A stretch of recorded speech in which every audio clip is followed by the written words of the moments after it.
I've got so many pedals you can't even. I mean, it looks really clean this way, but if you can see down there, you'd be like, "Where do I walk?" You know, there's just like pedals everywhere. I But love it. There's not a phase shifter down there, is there? Like we talked there about is. earlier. I, No. I love, I'm a big fan of Eddie Van Halen, and Yeah. and With the so phase 90, right? Wasn't that the original one it's was that really, phase really 90? great.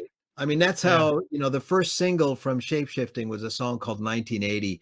And that was all about just me being so excited about playing guitar again in a rock band. And the fact that there was somebody like Eddie that came along and kind of reinvented and reinvigorated playing aggressive guitar.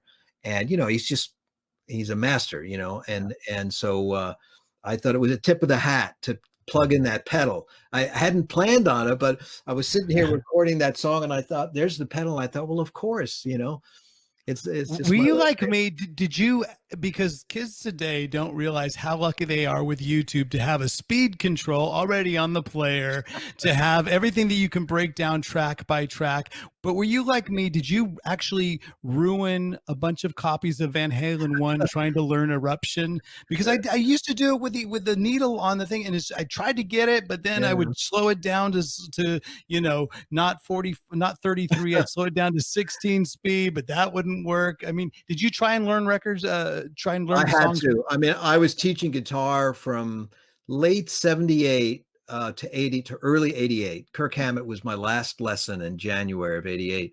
And for 10 years, I had to show all those young kids, from Yngwie to Eddie Van Halen, Michael Schenker, Stevie Ray Vaughan, Hendrix, all of it. So, yeah, I just had to learn how everybody did everything. But to tell you the You truth, mentioned something about ear training. Ear training so important. It's what I try to give my students all the time as well. It's I, always ear training.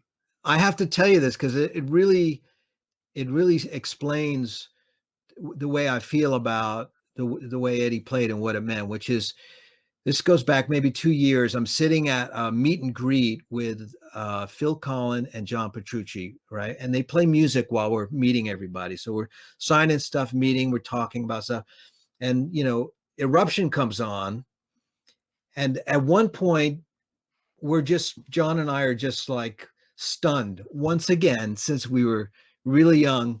We're just stunned once again. And we look at each other and we go, is that the most amazing like feeling ever? And of course, we know how to play it inside out. We can play it in every key and whatever, but that's not the point.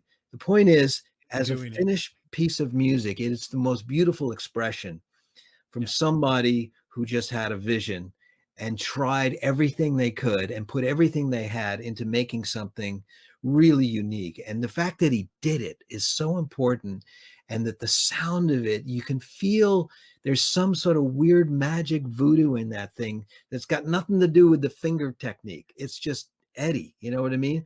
And to this day, just sitting there in a professional setting, John and I, again, we hear it and our hearts are going gung gung gung, and we can't sign stuff. We can't shake hands. We have to wait till he's finished. We got to listen to the whole thing. And Phil is there. We look at Phil and he's the same thing. We're just like, I think